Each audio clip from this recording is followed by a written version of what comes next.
kemudian dicabut, by proses masuk lagi, kemudian keluarnya instan, cepat. Sedangkan yang lain ditolak, ini diterima walaupun sebagian. Jujur aja. Kembali lagi di Kopi Bareng Joe. Jujur aja, hari ini saya sekali lagi kedatangan seorang praktisi hukum muda, Bang Firman. Selamat datang, Bang Firman. Datang. Terima kasih sudah diundang, Bang Jo. Wih, keren sekali. Gimana, Bang Firman? Tolong dong perkenalkan dirinya. Terima kasih, Silakan. Bang Jo. Saya sehari-hari sebagai praktisi hukum. Mantap. Advokat lah ya namanya ya. Cuma familiar di masyarakat kan namanya kan pengacara kan. Pengacara. Ya, pengacara. Oh iya. Pengangguran banyak acara. Enggak juga, Dok. Aduh. Ya, seperti itulah. Oke. Ya, kayak gitulah intinya. Jadi abang banyak juga bergerak di bidang kepemudaan dan beberapa organisatoris juga. Ya, ya dulu sempat di kami ya. Dulu sempat di kami. Saya banyak di Papua, di Jayapura. Kemudian saya hijrah ke Jakarta. Kemudian sempat di lembaga swadaya masyarakat LSM Mantap. di bidang human rights. Itu Hak asasi manusia, Ya, human rights, rights. mantap. Ya, di situ kemudian sekarang di praktisi hukum, ya begitulah sehari-hari kegiatannya. Jadi kegiatannya memang ngurusin masyarakat ya. Ya. Kadang-kadang lupa ngurusin diri sendiri. Iya. Bang Firman, dari kemarin saya banyak kedatangan bintang tamu yang kita sedang membahas masalah yang menjadi berita terupdate. Oke. Salah satunya adalah konstitusi negara. Oke. Nah, tapi saya lupa menjelaskan kepada Sobat Kopi Bareng Joe, Oke. apa itu konstitusi itu sendiri. Bisa nggak Bang Firman untuk bantu saya untuk menjelaskan dan memberi edukasi yang baik kepada pemirsa atau Sobat Kopi Bareng Joe yang di rumah? Oke, menarik ya pertanyaannya. Konstitusi itu adalah landasan dasar negara. Landasan dasar negara, oke. Ya, setiap negara itu ada konstitusinya. Jadi konstitusi itu sendiri menurut Bang Firman itu apa sih supaya teman-teman di Oke. rumah juga Kalau- bisa tahu? Oke, kalau saat ini konstitusi kita adalah Undang-Undang Dasar 1945 yang kita bilang Undang-Undang Dasar 1945 itu konstitusi kita. Itu adalah konstitusi kita. Konstitusi kita. Jadi itulah hak yang menjamin terhadap manusia yang ada di Indonesia ini adalah Undang-Undang Dasar 1945 itu. Ya. Mantap. Itulah konstitusi kita. Yang kemudian telah mengalami perubahan sebanyak 4 kali. 4 kali perubahannya. 4 kali perubahan. Oke. Dan terakhir di tahun 2002 itu. Dia terakhir 2002. 2002. Kita keep dulu tuh, nanti banyak penjelasannya itu. Oke. Oke. Nah, kita masuk ke pokok pertanyaan saya. Karena pertanyaan di podcast Kopi Bareng Joe ini banyak yang nyentil, Bang. Kenapa tuh? Karena kita hobi yang ke pinggir jurang. Jangan jauh-jauh. Jangan jauh-jauh. Pinggir aja dulu ya. Jangan masuk Oke. dong. Jangan masuk ke jurang. Nah, saya rasa sebagai seorang praktisi hukum, Oke. Bang Firman sendiri tahu apa yang terjadi saat ini. Nah, Oke. bagaimana tanggapan Bang Firman terhadap konstitusi Indonesia saat ini? Konstitusi Indonesia saat ini masih berjalan ya. Masih berjalan. Masih berjalan. Cuma mungkin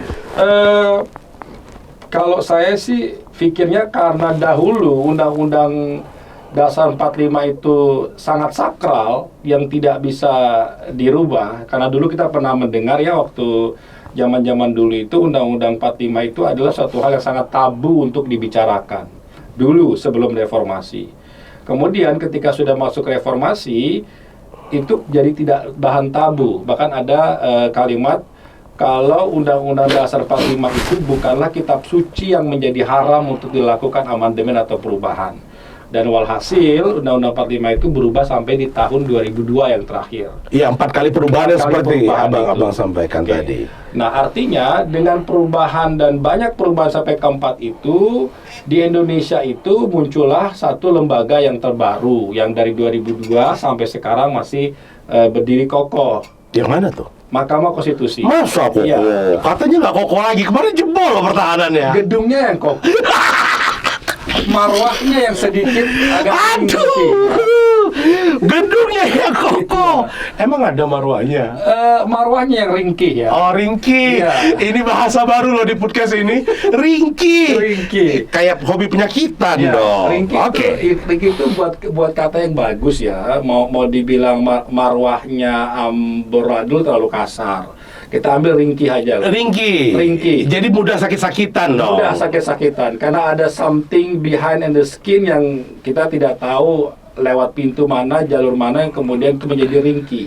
Jalur mana yang membuat bahwa ini menjadi ringkih Menjadi ringkih dan mudah digocek dong. di tahun 2023. 2023. Betul. Artinya kepada sobat Kopi Bareng Jo di rumah dan dimanapun berada, dari 2002 sampai 2022 itu baik-baik aja loh.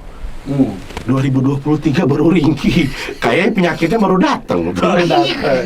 Oke, kita lanjut Bang. Oke. Apakah konstitusi negara ini baik-baik saja saat ini? Saat ini sedang dalam keadaan ringkih. Ringkih itu berarti sedang masuk angin bisa, atau sedang terkena flu, bercampur bersin-bersin juga bisa, Oke. yang kemudian menimbulkan penyakit Oke.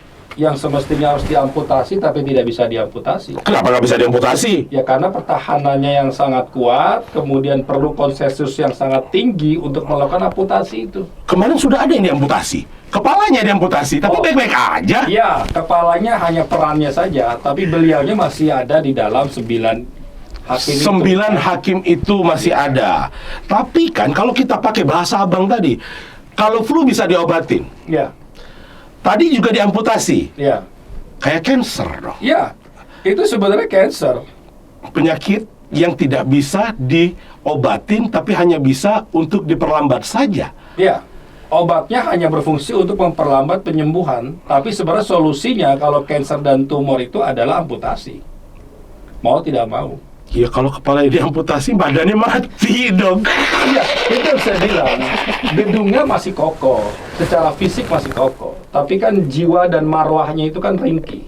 Jiwa dan marwah. Iya, jiwa. Jiwa itu berarti bicara pada orang-orang sebagai pemegang kepentingan di dalam 9 hakim itu kan. 9 itu kan hakim jiwanya itu. MK, marwahnya MK di situ. Ada marwah yang dipertaruhkan di Betul. sana. Kalau kita ingat dalam dalam lagu negara kita ya, lagu Indonesia Raya itu kan disebutkan bangunlah jiwanya, bangunlah badannya. Untuk Indonesia Raya. Betul. Jadi yang dibangun itu awalnya adalah jiwanya, spiritnya, bukan fisiknya. Kita kan melihat kokohnya bangunan MK, mewahnya bangunan MK, karena saya juga sering ke MK. Wih, sering ke ya, MK. Sering Oke. ya. Akhir-akhir ini jadi sering saya ke MK. Ya, sering ke MK. Gara-gara ada keputusan. Gara-gara ada putusan itu. Jadi mewah bangunannya, wah fisiknya, tapi ringkih dalam Wah, jiwa. pelayanannya. Kepalanya juga enggak wah, karena saya sempat berdebat dengan customer service-nya. Kenapa tuh? KTP saya ditolak. Gara-gara KTP digital. itu perdebatan di luar itulah ya. Iya. Yang maksud saya gini poinnya Bang Jo, bahwa kan sudah jelas ya bahwa dalam suatu konstitusi itu kalau kita membangun suatu lembaga negara, apalagi adalah konteks lembaga peradilan, Oke. yang mana irah-irahnya adalah demi ketuhanan yang Maha Esa berdasarkan keadilan itu, kan? Nah artinya kita juga harus membangun jiwa itu dong. Jiwa yang mana? Jiwa setiap para yang memiliki kepentingan dalam gedung mewah itu. Artinya Gedung jiwanya dulu yang dibangun, Iya. baru bisa menimbulkan marwahnya yang baik. Betul, betul, Karena spirit yang ada tadi Betul. bisa kalah apabila jiwanya sakit. betul. Jadi tidak ringkih. Tidak ringkih. Iya. Jadi kalau lembaga negara, apalagi dia melakukan proses terhadap orang-orang yang menaruh harapan demi keadilannya, demi pengharapannya untuk agar itu bisa diproses dengan equal, dengan benar dan mewujudkan keadilan, tentunya kan tidak hanya melahirkan dari fisiknya, tidak dengan atribut toganya dia yang mewah, tidak dengan atribut seluruh yang ada dalam melekat pada fisiknya, tapi kan batinnya, jiwanya itu yang harus dibangun. Itu nanti akan melahirkan integritas. Kalau pertanyaannya apakah konstitusi baik-baik saja, ya kalau dikaitkan dengan MK-nya, ya MK-nya sih bagus, gedungnya. MK-nya bagus, gedungnya bagus, yang nggak bagus cuman jiwanya. Jiwanya orang-orang yang ada di dalam MK itu, yang 9 hakim itu, yang kita sebut sebagai yang mulia itu. Yang mulia cuma satu loh dipanggil di sana. Oh gitu ya? Iya, yang mulia cuma satu loh dipanggil di sana. Ada 9 di sana. Ada 9 yang Ada mulia. 9. Tapi kalau untuk panggilan yang mulia cuma satu loh. Oh gitu ya? Yang kemarin lagi udah dimutasi. Oh, gitu ya? Oh salah, diamputasi. Oke. Kita lanjut lagi ke pertanyaan saya. Ya.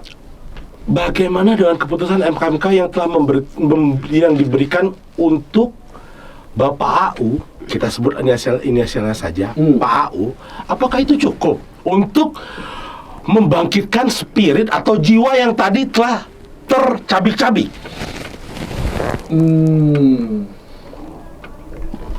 Untuk mantan ketua MK ya, iya, banyak orang yang berkomentar tentang pertanyaan ini. Apakah putusan itu menimbulkan keadilan atau cukup berkeadilan? Saya rasa tidak ya. Kenapa tidak? Ya, karena gini, MK itu kan dia itu memiliki fungsi yang jelas dalam undang-undangnya. Dan dalam Undang-Undang Dasar 45 Konstitusi kita itu kan menyebutkan di pasal 24 huruf C itu disebutkan bahwa MK itu adalah menguji undang-undang di atas undang-undang dan final putusannya. Final dan mengikat. Dan tidak mengikat. ada lagi yang bisa dilakukan setelah dia putuskan. Ya, apa istilahnya final and binding kan. Nah, di situ yang kita harus perhatikan adalah terkait tentang undang-undang di atas undang-undang itu. Yang kita sebut dalam bahasa di Undang-Undang MK-nya turunan dari 24 huruf C itu adalah dia bersifat sebagai negatif legislator. Dia hanya mengoreksi terkait apakah pasal atau aturan di undang-undang itu ada yang bertentangan nggak dengan Undang-Undang Dasar 45, kan itu fungsinya. Betul. Tidak membuat norma baru loh Bang Jo. Tapi ini kan ada norma barunya. Itu dia menjadi ringkih kan? Bukan ringkih dong. Apa tuh? Difabel. Oh, kalau saya menyebutnya ringkih, karena gini loh, kan MK itu, sepaham saya ya, MK itu diadakan karena adanya sesuatu hal yang bersifat politis, kemudian diselesaikan melalui jalur hukum, namanya MK. Betul. Kan gitu kan, nuansanya di situ tuh MK itu. Ada rohnya yang ada di sana. Ya, artinya dari politik kemudian dibahas dalam proses suatu persidangan yang kemudian menjadi produk hukum, itu MK. Tapi dengan MK yang 2023 dengan putusan 20/PUU 2023 itu malah sebaliknya. 20 atau 90? 90/2023. 90 2023. 10/2023. Ya, 16 Oktober ya kalau nggak salah. Kalau nggak salah 16 Oktober. Ya, nah. Karena itu banyak yang ditolak. Iya, dari Cuma satu yang banyak diterima. gugatan. Ya, ada berapa nomor di situ, cuma satu yang diterima. Dan Sebagian, dan itu nomor 90 ya. Nah, nomor 90. 90 Sakral loh nomor 90 itu. Sakral, dan itu menjadi ada yang bilang menyebut sebagai bencana konstitusi. Kenapa bencana? Ya, karena menjadi satu diskusi publik yang sangat meluas di masyarakat, termasuk orang-orang yang bergerak di bidang tata negara. Kenapa? Kok bisa putusan 9? Bisa loh, paman.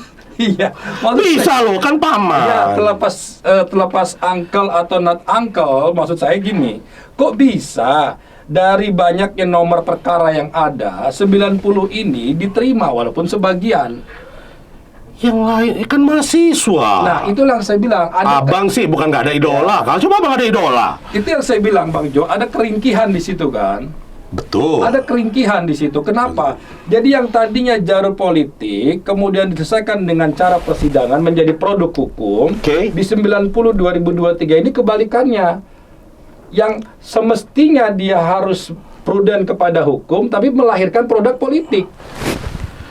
Melahirkan produk politik. Iya. Aduh, kita ada di pinggir jurang nih. Iya. Nah, aku tanya sama Bang, emang seurgensi apa sih putusan ini kok rame-rame mau diputusin? Ya buat saya dan mungkin beberapa teman-teman saya itu tidak ada urgent yang buat diputusin. Kecuali kalau ada anak raja dong. Iya, kecuali ada something happen yang kita tidak mengerti apa itu. Ngerti dong, jangan pura-pura nggak ngerti. Ya, tapi kan gara-gara 90 ada yang bisa calon. Tapi kan publik kan menilai dari dua sisi. Ada yang melihat sebagai hal yang dianggap wajar, ada yang dianggap tidak wajar. Kalau saya menganggap itu hal yang tidak wajar. Karena gini, kalau abang ngomong tidak wajar, wajarnya yang di mana? Wajar tadi dari proses yang ada nuansa politik, kemudian diselesaikan dalam proses MK yang nanti produk hukum, ya harusnya hukum keluarnya. Tapi kan enggak. Putusan 90 2023 16 Oktober itu sebaliknya. Dia melahirkan sesuatu hal dengan irah-irah demi ketuhanan, demi keadilan berdasar ketuhanan yang Maha Esa itu produk yang keluarannya adalah bukan hukum, tapi politik. Politik. Jadi secara tersurat dia itu hukum, tapi tersiratnya itu politik. Kenapa? Karena dia sudah melanggar ketentuan dari Undang-Undang MK sendiri bahwa MK itu adalah negatif legislator. Tapi ini enggak kan? Dia menggunakan suatu hal yang sangat sakral itu dimainkan. Kemudian bisa berubah menjadi norma baru yang ditambahkan walaupun hanya sedikit. Tapi saya akan komentari ini. Saya banyak menyurvei teman-teman, banyak yang setuju, katanya biasa aja. Boleh dong ditambahkan, salah sendiri. Iya, biasa aja kalau melihat dalam konteks. Kan kamu nggak suka sama orang itu, makanya kamu bilang. Kita melihat gini Bang Jo, kita melihat dari hulu dan hilir. Oke. Ya kan?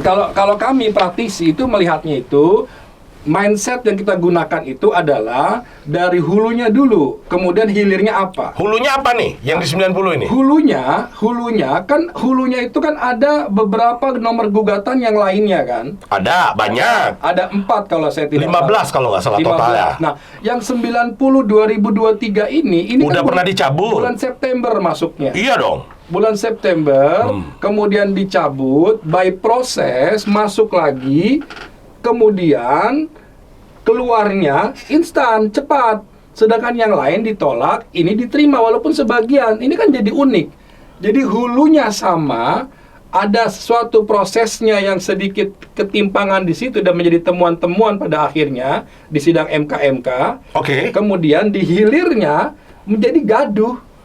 Jadi kalau masyarakat awam menilai sah-sah saja, iya, hilirnya Anda melihat sah-sah saja, tapi dari hulunya kan tidak. Tapi kan sekarang ditutupin. Ayo kita move on dari putusan MK. Yes, kita move on dari putusan MK, tapi kita tidak melupakan bahwa itu suatu drama yang sangat mengacaukan paradigma kebanyakan orang di alih-alih tata negara. Karena gini, saya pernah lihat orang, bukan pernah lihat, saya pernah mendengar dan saya mensurvei sendiri. Ya nggak apa-apa lah, dia bilang. Yang penting sekarang kan udah calon, emang salah gitu. Oke, itu kan orang awam ya, masyarakat awam. Tapi kan kita ini bernegara hukum, ya kan? Jadi kita ini juga kan inginnya mencerdaskan masyarakat kita, gitu loh. Nah kalau ini bukan cerdas loh mahasiswanya yang mengusulkan 90. Saya rasa saya tidak tahu ya berkomentar dengan mahasiswa itu ya. Cuma gini, unik ya memang 90 ini putusan yang sangat unik dan cukup memberikan atensi yang luar biasa bagi 16 pakar ahli tata negara. Betul. Bayangkan, 16 ahli tata negara saja sampai berkomentar kalau begitu jadinya kewenangan MK berubah gratis hanya 90 2023, buat apa kita belajar ilmu tata negara? Cukup aja ilmu idola. Ya, cukup aja sebagai ilmu idola. Idola sudah mengidolakan, gitu kan? Atau yang penting kita menyebut sesuatu hal yang itu ada keterkaitan dengan primordialisme, mungkin boleh. Itu bisa. Makanya abang salah kalau melihat kayak gitu. Abang yang saya salahkan. Harusnya abang mengidolakan seseorang anak raja dong. Enggak dong. Oke, itu sudut pandang baju. Tapi kan kami kan sebagai praktisi, kemudian kami juga sebagai orang yang sebagai orang yang juga pernah atau terlibat dalam gelaran di MK ini di momen yang sama dengan 90 ini.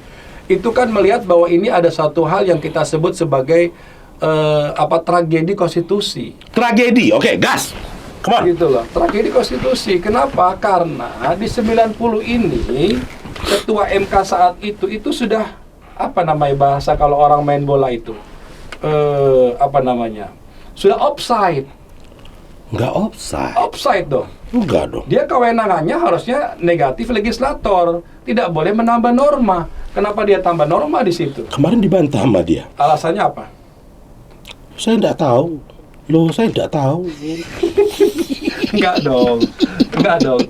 Ya, walaupun 90 ini disebut sebagai putusan yang kemudian menjadi tragedi, putusan yang kemudian ingkrah atau final mengikat. Ya, kita mau move on juga agak sulit gitu, karena ini melibatkan pada proses yang nanti berkepanjangan ujung-ujungnya. Yang kemudian MK kan Bang Jo sendiri sudah memeriksa, Ya, sudah betul. memutuskan dan lain-lain Betul. bahwa ini ada. Dan para petinggi negeri pun sudah banyak komentar tentang ini kan. Betul. Kan saat ini MK kan telah memutuskan memberhentikan Bapak AU sebagai ketua MK, memberhentikan sebagai ketua, tidak boleh ikut campur apabila terjadi masalah pemilu, pilpres, supaya dianggap supaya tidak dianggap untuk tidak cawe-cawe lagi lah. Betul. Supaya tidak ada kepentingan pribadi dari dia. Emang itu cukup?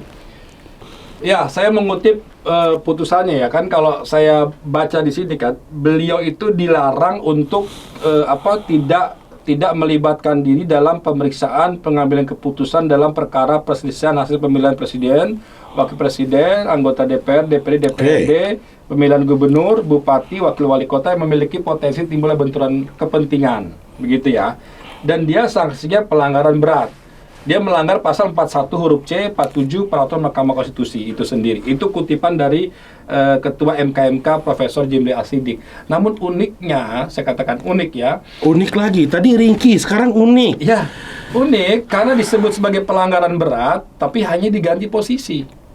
Jadi anggota. Semestinya kalau dia pelanggaran berat, diberhentikan dengan tidak hormat sebagai hakim MK. Harusnya begitu. Emang pertanyaannya saat ini kalau Abang bilang harus diberhentikan, yang bisa berhentikannya sopo? Ya, ketua MKMK dong. Ketua MKMK? Ya, karena dulu pernah ketua MK kita dulu, Profesor Mahfud MD, itu memberhentikan ketua MK.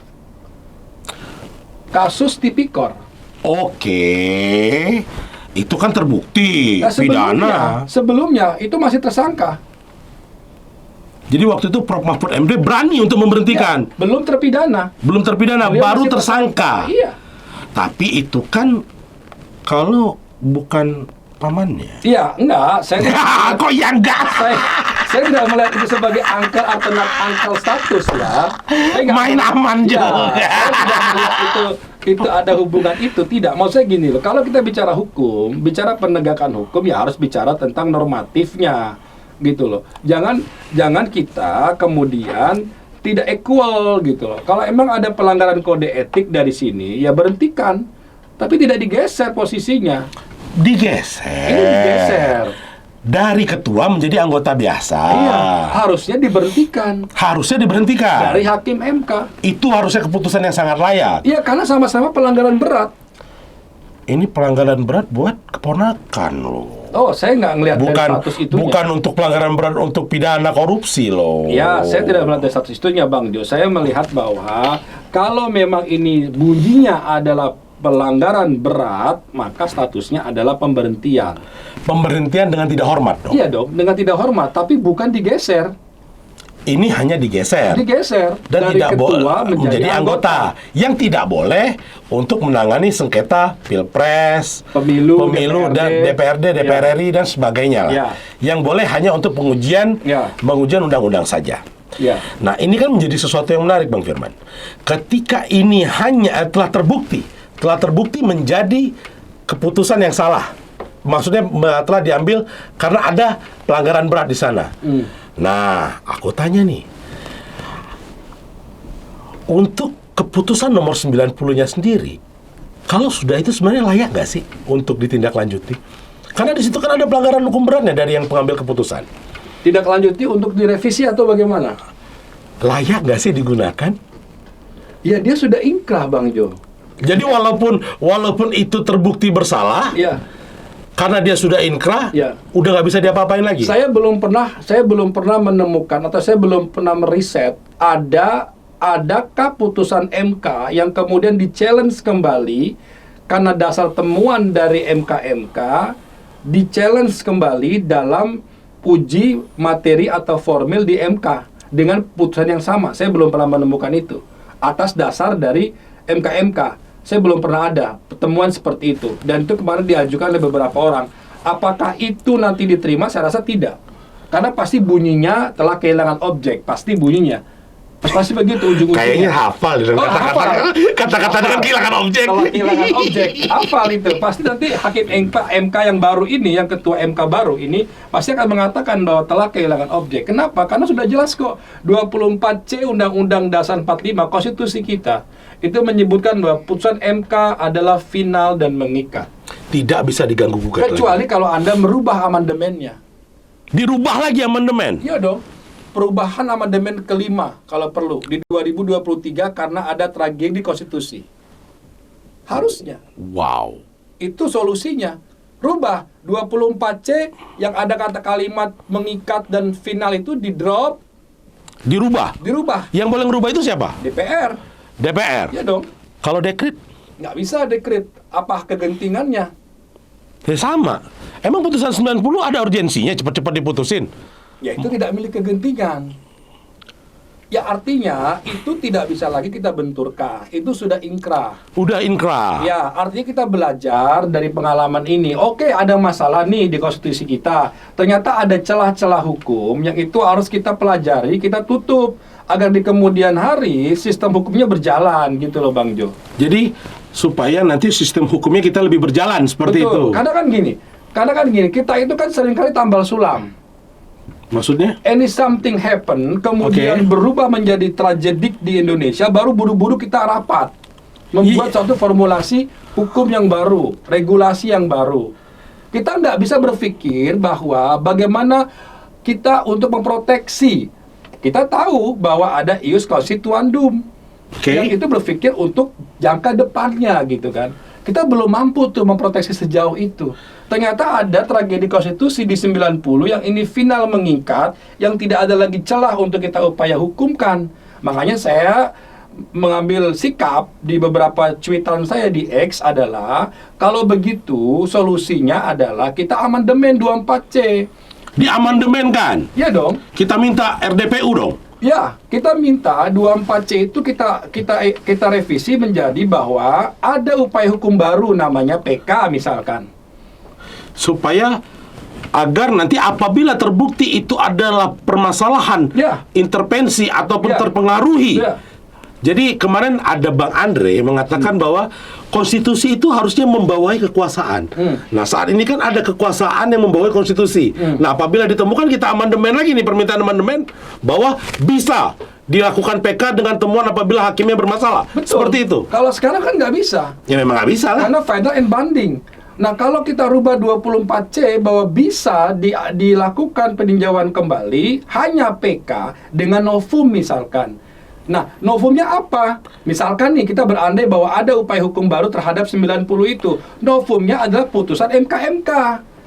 Itu baru kita masuk ke situ. Tapi ini kan nggak ada. Makanya saya tadi menyampaikan, saya belum pernah meriset atau belum pernah menemukan ada putusan yang sudah inkrah, kemudian di-challenge kembali, digugat kembali dengan dasar MK ini. Jadi tidak bisa lagi. Jadi kita cuma bisa menerima dan mengedukasi masyarakat bahwa ya sudahlah, terimalah itu. Ya. Kita cuma hanya mengatakan bahwa ketika sudah terjadi apapun permasalahannya yang telah terkuak, kita hanya bisa mengatakan kepada masyarakat bahwa putusan ini lahir dari permasalahan, dari tragedi konstitusi yang ada. Dan kita tidak bisa berbuat apa-apa lagi karena ini adalah keputusan yang sangat final dan mengikat. Seperti Ya, itu. Pada akhirnya kita hanya menganggap ini adalah beban moralitas. Emang ada moralnya? Ya kita tidak tahu, tapi artinya masyarakat atau publik memberikan legitimate terkait tentang moralitas kepada orang-orang tersebut. Kan difitnah katanya. Ya, itu kan namanya moralitas, berarti kan persepsi masyarakat. Enggak. kata paman. Ya, itu Iya kan konferensi pers loh. Saya difitnah, walaupun salah, tapi dibilang aja difitnah. ya itu pembelaan beliau lah ya, itu tidak jadi masalah. Cuma kan orang bisa melakukan pembelaan, beralibi dan lain-lain. Poin saya begini, kalau memang kita ingin merubah konstitusi kita dan memang konstitusi kita ini tidak dalam keadaan baik-baik, maka berpikirnya ke depan. Sekarang gini loh, kan hanya putusan MK yang final dan banding, Bang Jo. Ya, Hanya MK. cuman satu-satunya Satu-satunya lembaga peradilan. Kalau plat mobil dinasnya RI 9 loh. Iya. Oh gitu ya, RI 9 ya? Ya RI 9 loh. Oh, saya belum pernah naik mobil itu. Saya juga belum. Oh. Tapi saya pernah lihat kemarin. Oh iya, pernah foto, Bang? Iya, belum sih foto, belum, cuman lihat aja kemarin karena ada yang cuitan kemarin ngomong bagaimana dianggap tidak penting, Oke. padahal mobilnya saja platnya kalau saya nggak salah nanti tolong tim untuk disensor RI 9. Jadi gimana orang itu nggak penting kalau dia aja orang ke-9 yang paling penting di Republik ini. Jadi tidak mungkin dia bisa melakukan, tidak boleh dia melakukan kesalahan, seharusnya seperti itu. Ya, maksudnya gini kan, poinnya gini, saya hanya fokus kepada bagaimana pandangan kita sebagai praktisi hukum, kemudian mengelaborasi dengan akademisi hukum bahwa pasca kejadian tragedi 90 2023 16 Oktober kemarin itu 2023. Itu tsunami ya kayaknya ya. Oh, itu tragedi konstitusi dong. Kita sebut tragedi, bahkan ada yang bilang bencana. Iya. Iya, karena merusak marwah. Ringki, merusak marwah dan offside. Kalau offside golnya dianulir, loh. Ini nggak bisa dianulir loh golnya. Ya, ini benar-benar extraordinary offside mungkin. Di luar dari offside gitu loh. Iya. Nah, artinya terus gimana? Kan tadi ada bilang Bang Jo suruh move on. Oke, move onnya what? Makanya saya mengusulkan ya sudah kalau gitu kita buat sistem yang baru. Amandemen 24C bahwa ada proses selanjutnya namanya PK. Apabila ditemukan, iya, PK kan harus novum. Iya, cari novumnya, kasih waktunya 90 hari misalkan. Bentuk hakim MK-nya. Hakim PK-nya. Hakim PK-nya di MK. Mungkin hakim MK-nya MK juga gitu kan? Bisa jadi, atau orang-orang yang akademisi, mungkin 3 atau 5. Katakan 3-nya dari anggota anggota Mahkamah Agung atau Hakim Agung misalkan, atau 2 atau 3 dari 2 akademisi bisa sebagai hakim PK gitu. Tapi yang jelas, kalau tidak ada upaya hukum, maka ini yang timbul kan? Jadi untuk supaya bisa melawannya apabila terjadi lagi yang seperti ini, publik dipaksa untuk move on, sementara nalarnya sudah tidak bisa move on. Karena nalar kita itu benar-benar diacak-acak, benar-benar dipaksa untuk menerima. Kan tidak bisa. Dipaksa untuk menerima apa yang terjadi saat Iya. ini. Kan karena tidak bisa lagi dilakukan apa-apa. Tidak bisa, makanya solusinya apa gitu loh. Apa solusinya? Nggak ada. Gibah dong. Ya jadi gibah, jadi gosip, jadi dagelan-dagelan yang kemudian kita tidak jelas ujungnya apa. Makanya saya bilang, hukum itu kan ada yang berlaku untuk saat ini, ada yang berlaku untuk yang kedepannya. Dan kita kan berpikir kedepannya bagaimana. Ini sudah tragedi nih, kejadian nih, terus gimana solusinya? Saya usulkan amandemen. Oh, kalau Bang Firman nih, buat sobat Kopi Bareng Jo, kita dapat ilmu baru. Kata Bang Firman, kalau nggak ada solusi lagi supaya Indonesia lebih baik ke depannya, kita usulkan aja amandemen ke DPR RI terkait pasal 24C. Apabila ditemukan lagi terjadi hal yang seperti ini, agar bisa di-PK-kan dengan novum yang baru, dengan waktu yang ditentukan, dengan berbagai akademisi yang terlibat di PK itu, agar putusan ini bisa dianulir atau diberlakukan sesuai dengan kebutuhannya. Bukan begitu, Bang? Ya, betul, tepat. Jadi artinya hakim itu manusia. Hakim itu punya sama salah. Kayak rocker dong. Rocker Iya juga dong. manusia. Iya, rocker juga manusia gitu kan. Lawyer pun manusia. Saya manusia. Anda pun manusia. Something mistake, something do we not do true definitely, tapi kadang-kadang juga salah, kadang-kadang juga benar, kan manusia. Nah, bagaimana mengoreksi hakim yang manusia itu ya kan harus dari putusan selanjutnya. Betul. Taruh dulu Bang, dari tadi kita biarin aja. Kita ngopi dulu Bang. Oh, oke. Ini kopi sandaran jiwa. Oh gitu ya. Kopi gula aren. Oke. Yang lain lewat Maknyus. Oke, ini bisa diminum? Boleh dong. Oke. Bismillah.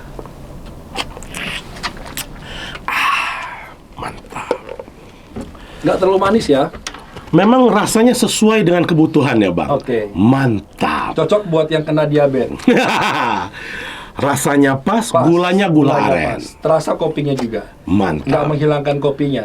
Dan juga nggak terlalu kental manisnya. Bagus. Mantap. Jadi enak Bang. Apa namanya ini? Kopi sandaran jiwa. Oh, sandaran jiwa. Bukan sandaran paman ya? Ya, masuk jokesnya sandaran paman. Gitu ya? Gendongan paman. Dengan paman. Gendong kemana-mana. Nanti juga paling jadi pejabat lagi Oh, kalau menang. Bang, Ya. saya balik lagi ke pertanyaan. Pak Anwar Usman telah terbukti bersalah. Oke. Maka layaknya tadi putusan 90 ya cuman kita bisa gibahin. Dan salah satu tadi solusi dari Abang, saya ulangin lagi, Ya. amandemen. Kita minta DPR RI amandemen. Ya. Oke. Nah, saya kembali ke pertanyaan saya yang berikutnya. Ya. Pada tanggal 10 Juli 2015, Mahkamah Konstitusi pernah membuat artikel di halaman websitenya tentang dinasti politik. Oke. Nah, tapi saat ini kan Mahkamah Konstitusi memutuskan itu terjadi. Pendapat Abang gimana nih? Gini Bang Jo, dinasti politik memang sedang dalam viral ya pembicaraan di seluruh media sosial. Tapi yang menarik adalah pengertian apa itu dinasti politik. Nah, apa tuh Bang? Dinasti itu kan kita tahu kan kerajaan dari ujung timur tuh. Betul. Dinasti itu bukan ujung timur, juga termasuk China. Ya, Cina kan dinasti. timur. Arab Saudi dinasti. Dulu ada kita sebelum-belumnya ada namanya Romawi, Persia juga dinasti. Benar. Ya, so apa pengertian dinasti? Apakah itu? Dinasti itu kan kekeluargaan ya. Jadi turun-temurun. Kekuasaan yang Kekuasaan yang diturunkan turun-temurun. secara garis darah. Ya, tanpa adanya regulasi politik. Tidak ada karena dia memiliki 3 kekuatan. Iya, Apa aja tuh? dia ada unsur yang penting adalah dia masih dalam trah atau darah. Atau Satu. primordialismenya kental. di Putra situ. mahkota atau ratunya. Betul. Yang di situ. diturunkan menjadi Betul. monarki lah. Ya. Betul. Itu dinasti. Itu dinasti. Dinasti. Tapi tidak ada election politikalnya ya. Apakah bahaya sih dinasti itu? Contohnya sekarang kerajaan terbesar di dunia itu dinasti loh. Monarki absolut. Ya, kalau dia konteksnya kerajaan itu dinasti jelas karena dia tidak ada proses politik yang berjalan di sana. Dia menurunkan kan siapa orang tuanya, siapa ibunya, kemudian turun ke bawah itu dinasti. Tapi kalau di Indonesia apakah cocok disebut dinasti? Itu kan menjadi pertanyaan. Karena Indonesia negara demokrasi, artinya by election politikalnya jalan.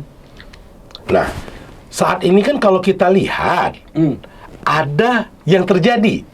Seolah-olah ini baru pertama kali terjadi dari Indonesia merdeka sampai saat ini. Yang langsung baru ini. Yang langsung. Ya. Gini loh. Kalau distempeli dari tragedi 90 2023 ini apakah bisa dimasukkan dalam tataran konteks dinasti politik? Saya rasa pandangan masyarakat dengan pandangan yang umum dengan yang tidak umum itu bisa jadi 2 pandangan. Kalau dari pandangan konteks akademisi itu bukan dinasti politik. Tapi mungkin dari pandangan publik itu diklaim sebagai dinasti politik.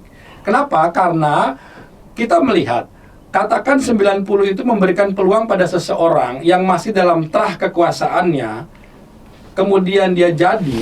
Oke. Tapi kan yang menentukan pemilihan adalah masyarakat. Yang memilih rakyat. Rakyat. Semua di tangan rakyat. Betul. Yang Emang memilih adalah rakyat. kalau masyarakat. bapaknya nggak cawe-cawe. Iya, artinya apapun itu, jadi kan footernya itu adalah by people, untuk people, dari people. Nah kan demokrasi di situ. Nah apakah itu masuk dalam dinasti? Itu kan menjadi pertanyaan menarik gitu loh. Artinya, Gimana? dinasti politik itu kalau disandarkan dengan kontestasi politik atau pemilihan namanya, itu saya rasa bukan dinasti politik. Bukan dinasti politik. Terus apa namanya? Itu namanya adalah penyusupan secara ilegal dalam konstitusi. Aduh. Yang kemudian berubah menjadi produk hukum. Penyusupan Iya, dalam konstitusi. konstitusi Iya. yang merubah jadi produk hukum. Ini Dan lebih itu terjadi gawat. kan? Jadi barang itu Udah jalan. inkrah, mau diapain lagi? Suruh move on, ya move on lah, nggak bisa lagi. Kita nggak punya upaya hukum yang lain. Udah ada keluar nomor urut kok. Gimana nggak move on? Ya, sudah ada nomor urut sekarang. Nah, kemudian kan apa selanjutnya kan gitu kan? Nah, jadi kan masyarakat yang memilih nanti menentukan. Saya bilang tadi, moral itu nanti dikembalikan kepada masyarakat. Masyarakat menilainya dari mana nih moralnya ini? Apakah layak dipilih atau tidak? Kan tergantung masyarakat. Karena sudah disangkal berkali-kali Iya. bahwa itu bukan dia difitnah. Bahwa semua pekerja terjadi kejadian itu memang berdasarkan voting. Ya, maksudnya ini, putusan MK itu apakah bisa memberikan hukuman secara moral kepada yang bersangkutan dari masyarakat? Kan itu the next question-nya kan? Iya. Itu kan yang harus timbul dari masyarakat.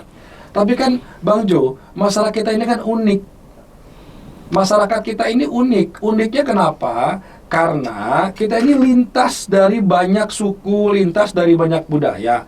Dan ingat loh, kemarin saya dapat rilis dari ASEAN. Jadi ada 14 negara di ASEAN ya yang berdasarkan IQ. Intellectual quotient-nya, atau kecerdasan ya. Dari riset 2023 dari 14 negara ASEAN, ternyata Indonesia ini nomor 13 di atas Timor Leste. Tingkat intellectual quotient-nya. Artinya kita di bawah kita. Artinya kita masih standar di bawah rata-rata Seluruh orang Asia. ASEAN. Bayangkan, kita disamakan dengan Timor Leste. Enggak dong, kan nomor 14 Timor Leste, kita 13. Ya, artinya itu kan hampir bersamaan. Kan kita bisa ngeles kayak paman. Artinya apa? Itu keunikan Indonesia. Jadi bagaimana kita bisa melihat secara akal sehat, sementara data itu menunjukkan bahwa masyarakat Indonesia masih di nomor 13 dari 14 negara ASEAN. Untung nggak yang terakhir, masih nomor 2 di terakhir. Kan masih untung juga orang Indonesia nggak terakhir. Iya, tapi kan miris dong. Masa kita mau disamakan dengan negara yang baru lahir dari negara kita? Ya nggak apa-apa, Betty. Kakak sama adek kan ngasuh. Kalau nomor 5 kita masih bisa lah. Tapi ini kan nomor 13 disamakan atau hampir disamakan dengan negara yang dahulu bagian dari negara kita. Ini kan jadi miris dan unik. Nah, ini yang kemudian kita mencoba untuk meminta kepada masyarakat untuk menilai apakah benar moral itu masih ada atau tidak. Karena bagaimanapun nanti voter pemilih itu yang bicara adalah moralitas masyarakatnya. Ya kan karena sekarang masyarakat mana ada yang mungkin tidak ada yang peduli. Yang penting kalau yang senang mendukung. Malahan saat ini mengatakan bahwa kalian aja, coba kalau kalian masih bersatu, ya kalian nggak bakal ngomong kita curang kok. Ya, itulah yang saya bilang uniknya masyarakat Indonesia. Uniknya kayak mana tuh? Yaitu pakai like and dislike-nya itu tidak ada ukuran. Yang penting suka. Yang penting suka. Tidak ada batasan sukanya karena apa, yang penting suka. Mungkin suka karena gesturnya, mungkin suka karena wajahnya imut-imut, mungkin suka karena mungkin wajahnya agak semi-semi Korea. Kalau saya ada kemarin ponakan saya bilang kayak gini, Om, saya suka sama yang ini. Dia bilang, kenapa? Ih lucu, dia bilang lucu kenapa? Dia bisa joget. Aduh, kok gue bilang, ini gara-gara joget bisa dipilih piye? Gue bilang. Itu sekarang trending, namanya gemoy. Ya, aku nggak mau ngomong. Kok disebutin? Ya, tapi dia menyebut itu. Betul. Dia menyebut itu. Dia pasang kan waktu saat pemilihan, ingat gak? Ada videonya. Ada. Dia pasang nomor, dia sebut gemoy. Iya, Ya kan? betul. Pilih gemoy gitu kan. Betul. Itu jadi trending. Menjadi trending. Dan apakah gemoy itu bisa menyusup dalam pola pikir masyarakat Indonesia? Dan saya buktikan kepada ponakan saya. Dan itu bisa. Itu yang saya bilang uniknya masyarakat Indonesia. Indonesia kan kadang-kadang, saya bisa tangkap pertanyaan abang, pernyataan abang seperti ini. Kadang-kadang FOMO-nya terlalu apa ya? Terlalu mendebar-debarkan. Itu yang saya bilang, keunikan itu, saya menggunakan diksi keunikan ya. Keunikan itu selaras dengan riset yang tadi itu, Bang Jo. Kecerdasan Gimana tuh? kita masih nomor 13 di atas Timur Leste. Artinya, kita berpikir irasional, tidak rasional. Kalau kita rasional, nggak mungkin dikabulkan dong 90. Karena Ya. kita irasional, maka 90 dikabulkan. Tapi kalau kita rasional, semestinya itu MK harusnya memiliki kepentingan yang sangat-sangat luas kepada masyarakat, dan dampak dari masyarakat pun itu menilai tidak baik. Harusnya karena rasional. Tapi kan terpecah dari situ. Bayangkan. Ya, karena yang satu lagi kan, karena gimana nggak mungkin bisa berpikir orang jadi rasional. Udah 3 kali juga calon. Selain itu, selain Pasti ada fanatiknya dong. Selain beliau petahana, selain ada sifat primordialisme, kemudian ada Oke. ada fans club yang memang luar biasa. Fanatisme. Ya, fanatisme yang pada seseorang itu disebut unik, saya bilang.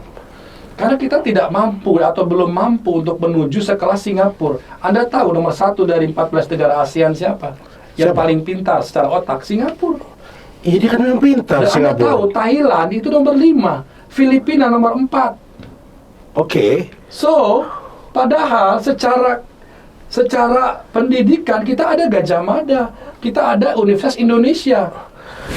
Kan itu buat orang-orang pintar. Kalau kita kan hobi dipintar-pintarin. Iya, itulah yang saya bilang, keunikan Indonesia itu yang kita tidak bisa pukul rata bahwa ini harus begini, nggak bisa. Makanya saya bilang, apakah dinasti politik terlahir dari putusan 90? Nggak juga. Sepanjang dia ada pemilihan politik yang berjalan nantinya, kembalikan kepada masyarakat. Tapi saya tidak menarik dengan dinasti politik. Saya lebih menarik adalah bagaimana putusan 90 itu dan putusan MK-MK itu bisa memberikan hukuman moral kepada mereka-mereka dari masyarakat. Itu yang paling penting. Emang mereka peduli dengan hukuman moral? Tuh juga kalau seandainya yang didukungnya naik, jangan-jangan jadi pejabat Betul, kan? lagi. Itu berarti kan penilaiannya ada di masyarakat. Betul dong. Ada di publik. Nah, bagaimana kita mengedukasi masyarakat, mengedukasi publik? Nah, ini yang dilakukan oleh Bang Jo saat ini. Bang Firman dong sebagai narasumber ya.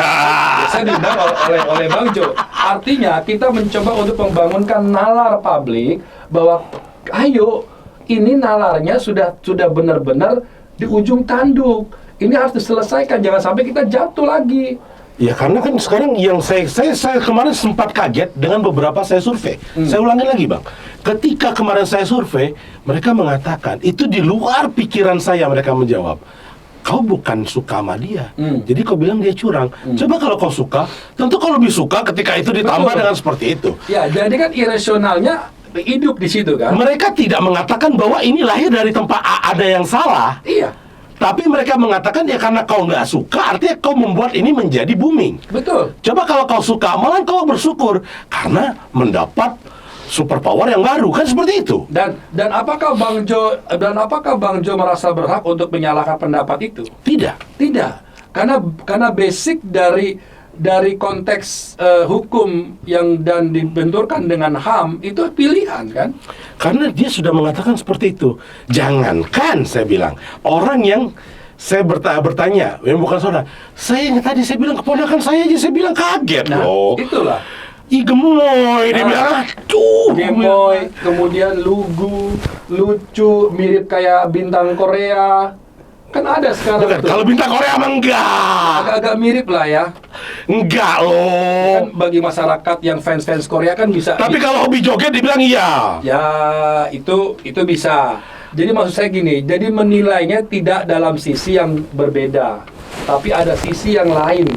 Nah, Ya. inilah yang kemudian itu hidup di masyarakat. Kenapa? Itulah yang disebut bahwa kita memiliki sesuatu hal yang tidak bisa kita paksakan untuk setuju harus menggunakan ini. Tapi ada yang ini. Nah, itu kan politik kita begitu. Unik politik kita. Karena gini, Bang Firman, saya akan mengomentari seperti ini ketika Bang berkata seperti yang Bang Firman sampaikan. Orang Indonesia itu kalau terkait pilpres sama budeknya kalau kita lagi ngomongin orang jatuh cinta. Oh gitu ya? Terserah mau ngomong apa, itu aja dia bilang. Iya. Jadi dia nggak mau dengar. Jadi kalaupun juga saya keponakan, saya sama saudara, saya ngomongkan seperti itu, nggak kena. Oke.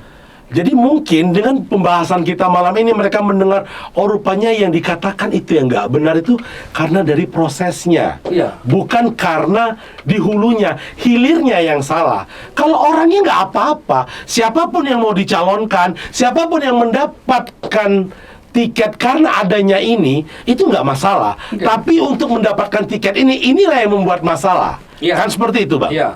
Gini loh poinnya. Kalau di Jepang, Bang Joe, di Jepang itu kan kita banyak ya melihat ya, di masyarakat Jepang itu kan sudah berapa banyak pejabat yang hanya karena hal sepele mengundurkan diri, padahal belum diperiksa. Benar. Ya kayak contoh yang terakhir itu Menteri Keuangan ya. Menteri Keuangan Jepang atau Menteri Ekonomi saya lupa, ketika dia diwawancarai, wartawannya mencium bau miras di mulutnya, itu kemudian mengundurkan diri besoknya. Bukan karena korupsi loh. Betul. Bukan karena penggelapan. Artinya saya kutip juga kalau Bang mengatakan itu. Menteri Keuangan Inggris pada saat itu terlambat 1 menit saking malunya dia menyampaikan di depan legislatornya mengatakan bahwa saya malu dan saya akan mengundurkan diri saat itu. Indonesia sudah diperiksa loh, malahan ngadep dulu. Betul, itu yang saya bilang. Budaya malunya kita itu belum ada. Apalagi terkait pejabat-pejabatnya. Bukan malu kali, malu-maluin. Oke, malu-maluin ya karena kemudian menjadi efeknya gitu kan, akibatnya. Tapi maksud saya gini, kita itu belum seperti Jepang kalau dalam konteks luasnya. Kita belum seperti Jepang yang mereka ada namanya budaya yang memang dihidupkan untuk kalau aku begini, aku timbul malu, kemudian aku akan begini. Sebelum dia menjadi terperiksa loh, sebelum jadi terperiksa. Karena di Indonesia banyaknya kejadian nggak mau ngakuin, walaupun nanti terbukti ya. Contoh, paman, oh enggak, iya. Terus dibilang difitnah. Itu kan dia yang ngomong, bukan kita yang ngomong. Ya, semestinya sebelum jauh pada itu, kan harusnya beliau sudah bahwa ini ada konflik benturan kepentingan. Oh nggak ada, katanya udah dibilang waktu itu. Seharusnya beliau melihat itu dari awal. Pura-pura nggak lihat kali. Artinya, kalau menggunakan framing budaya malunya Jepang, harusnya dia konsisten. Harusnya budaya malunya Indonesia lebih tinggi dong. Semestinya. Tapi kan tidak hidup di situ. Nah, ini yang kemudian aku katakan unik. Orang Indonesia ini unik. Karena Bang bayangkan aja, kenapa saya bilang budaya malu Indonesia itu lebih tinggi? Saya mengutip kata-kata dari teman-teman Makassar atau Bugis. Oh, apa tuh? Setiap dia akan melangkah, melewati orang atau berbicara, dia langsung bilang tabe. Tabe. Dia selalu meminta maaf loh. Sunda mengatakan hapunten, hampura. Nyun sewu, Jawa. Dan itu ada di kehidupan kita. Dan itu bukan dibuat-buat. Tapi saya nggak tahu, ketika peradaban kita mungkin sudah terlalu maju, budaya malu sebagai pemimpin itu hilang. Harusnya, dengan teman-teman di Makassar mengatakan, setiap dia mengatakan, tabe ki, tabe. Hapunten, hampura, nun sewu, tabe. Dia mengatakan seperti, apabila saya pakai bahasa Bang Firman, diterapkan di kehidupan bernegara, harusnya Indonesia lebih bagus dong daripada Jepang. Semestinya. Kenapa itu tidak terjadi? Semestinya. Sedangkan Jepang cuman negara yang kecil walaupun dengan etos kerja dan etos semangat kerja yang sangat tinggi. Tapi kalau kita sampaikan di titik malu itu, orang Indonesia lebih punya malu. Karena di Pancasila sendiri bukan yang lain-lain dikatakan kemanusiaan yang adil dan beradab.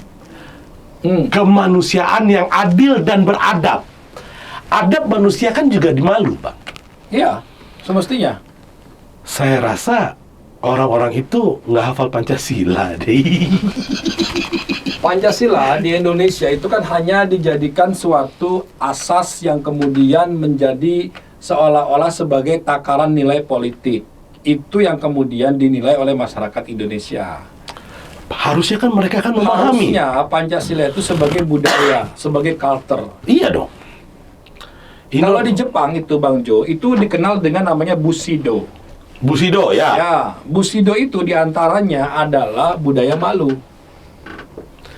Dan itu mereka pegang kuat-kuat dari zamannya kerajaan sampai saat ini. Itu Bushido itu masih hidup di jiwa-jiwa masyarakat Jepang sampai sekarang. Dan penjaga nilai-nilai Bushido itu ada. Orang tua itu ada, dan mereka menjaga itu sampai saat ini. Bushido itu kalau saya boleh samakan itu sama dengan Pancasilanya Indonesia. Semestinya Pancasila yang tadi Bang Jo sebut, Pancasila kedua itu kemanusiaan yang adil beradab. Beradab adalah bagian daripada moralitas. Malu itu sendiri itu harusnya ada. Karena kita diminta menjadi manusia yang beradab loh. Ya. Bukan manusia yang sopan, bukan manusia yang jujur. Karena ada adab di atas segalanya. Ya. Kalau sekedar berilmu, tentu setan lebih tinggi ilmunya. Oh, jelas. Tapi setan nggak ada adabnya. Betul. Kan seperti itu. Betul. Dan kalau seandainya orang cuma hafal Pancasila tanpa mengetahui apa makna dari Pancasila, nah seperti inilah yang terjadi. Iya. Kan seperti itu. Iya. Iya, poinnya dalam hal budaya malu ini adalah kita melihat bahwa keragaman masyarakat Indonesia ini yang kemudian menimbulkan keunikan dari pola pikir masyarakat Indonesia itu sendiri. Karena mungkin Indonesia masih banyak yang fanatik. Dalam membedakan benar dan salah itu beda tipis lah. Ya, budaya primordialisme masih kental di masyarakat Indonesia. Itu yang kemudian menjadi telaah dalam kajian sosiologi masyarakat Indonesia. Itu yang menjadi keunikan yang kemudian dimanfaatkan oleh para politisi bahwa ini menjadi market sendiri, strategi sendiri untuk menghasilkan kemenangan bagi para pendukungnya.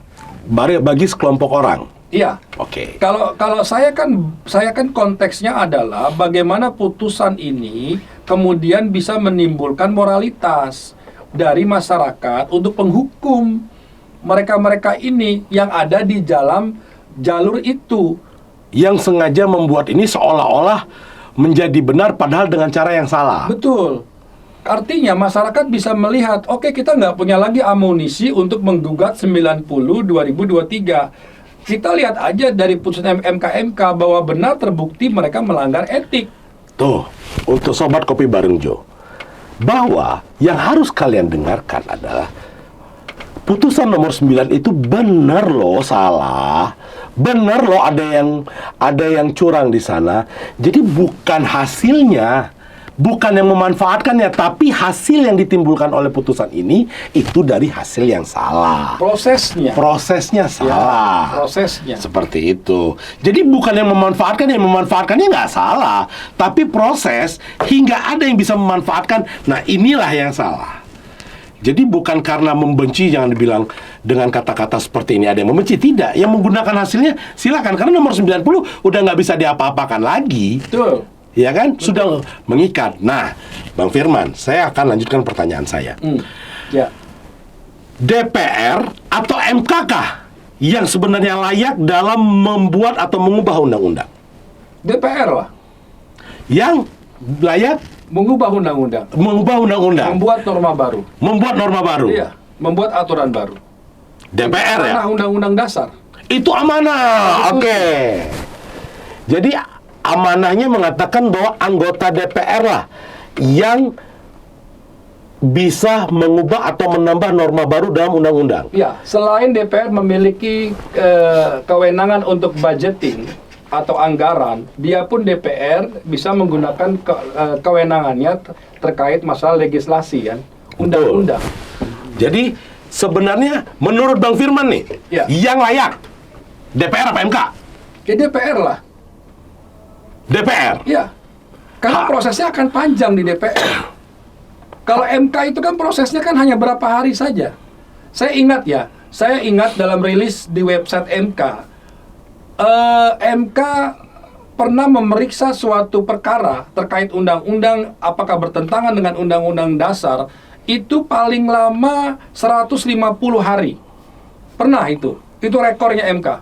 Paling lama 150 hari. Memutuskan? Ya, tapi ingat, 90/2023 ini dari bulan September sampai Oktober berapa hari? Ya, Belasan hari. Tergantung paman lah. Artinya Pinjam dulu 100. 100 juta, 100 ribu. Artinya Bang Jo, kalau kita track di dalam website MK itu merilis kok. Dia merilis bahwa memang MK tidak memiliki batasan daluarsa atau batasan waktu dia bisa mengadili berapa lama, memeriksa berapa lama, memang tidak ada batasan. Tapi dia merilis di MK itu merilis bahwa paling lama itu ada undang-undang terkait masalah mineral. Kalau nggak salah saya ingat ya, minerba apa itu 150 harian, hampir 200 harian. Paling Baru lama, putus. Baru putus. Tapi yang paling cepat ini 90 Makanya saya tanya tadi. 2023. Ada pertanyaan saya, seurgensi apa sih sampai putus cepat-cepat? Ya tidak ada urgensinya sebenarnya. Tadi abang bilang lagi, DPR harusnya. Ya iya dong, makanya saya bilang kalau kalau kita bicara masalah proses ya, Iya. bicara masalah hulunya nih bukan hilirnya, bicara jadi hulunya, kalau saya sebagai hakim MK, saya akan mengatakan konsisten bahwa ini adalah open legal policy. Ini adalah hak kewenangan DPR, titik. Udah, Sudah. bukan dari MK. Bukan, seluruhnya saya katakan. Harusnya dikembalikan ke DPR dong. Betul, konsisten. Dari gugatannya Partai Garuda, dari gugatannya Partai PSI, dari gugatannya para ASN, itu konsisten harusnya bahwa ini adalah kewenangan DPR. Titik, nggak ada koma di situ, nggak ada, apalagi atau nggak ada. Putusan. Berhenti di Putusan situ. MK. Sama seperti putusan MK. Betul. Mengikat dan tidak bisa dibanding. Ya, Artinya harusnya kembalikan ke DPR. kalau kembalikan DPR. Iya. Tuh, Sobat Kopi Bareng Jo. Harusnya ini menjadi ranah rumah rakyat. Tempat perwakilan rakyat bersuara. Yang harus memutuskan dan menambahkan atau mengubah undang-undang tersebut. Bukan ditambahkan oleh MK. Seperti itu. Nah, pertanyaan saya selanjutnya. Oke. Masihkah Indonesia mempertahankan Undang-Undang Dasar 45 dan Pancasila bila ada keputusan yang merubah undang-undang sebagai dasar negara itu untuk kepentingan sekelompok orang?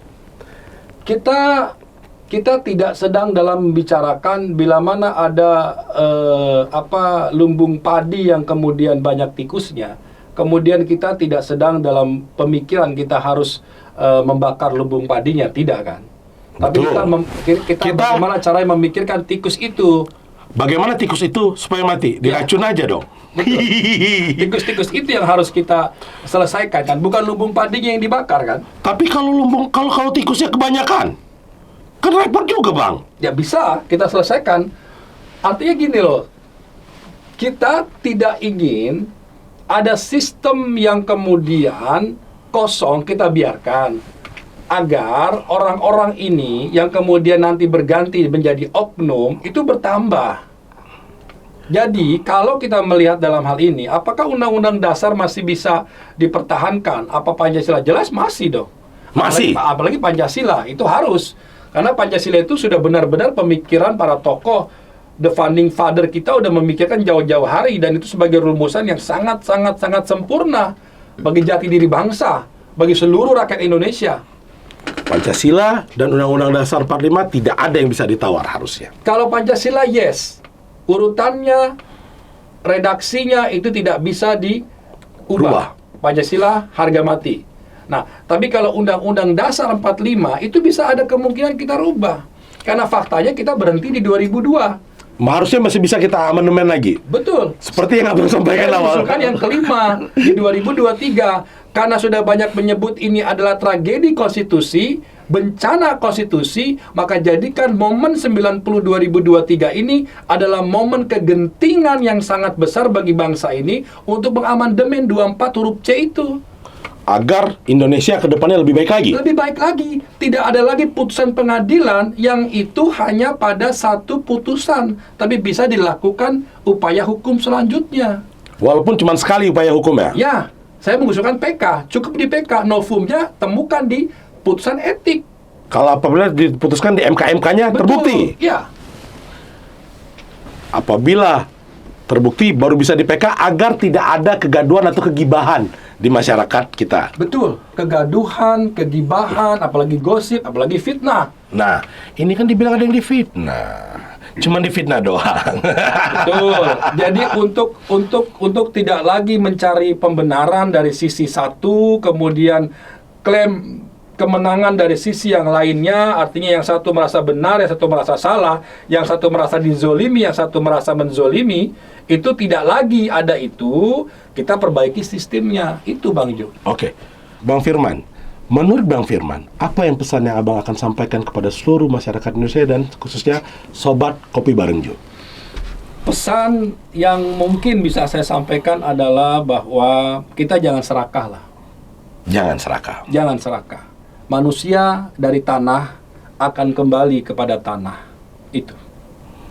Jadi jangan serakah. Jangan serakah. Manusia yang dari tanah akan kembali kepada Iya. tanah. Don't greedy people. Oke. Jangan menjadi manusia serakah. Jangan menjadi manusia serakah. Iya. Oke, Bang Firman, sebelum kita akhiri, saya closing. Bahwa kepada seluruh Sobat Kopi Bareng Jo, jangan pernah melihat dari apa yang dihasilkan saja. Lihat dari prosesnya. Benar atau tidak. Karena apabila diawali dengan kebohongan, dilanjutkan dengan kebohongan, dibumbui dengan drama, maka hasilnya tidak akan menjadi baik. Hasilnya akan penuh dengan sandiwara-sandiwara yang baru. Belajar untuk melihat secara keseluruhan. Kami tidak menjatuhkan. Kami hanya berbicara fakta yang terjadi. Sekian dari saya, Kopi Bareng Jo, jujur aja. Terima kasih Bang Terima Firman. kasih Bang Jo. Terima kasih. Oke.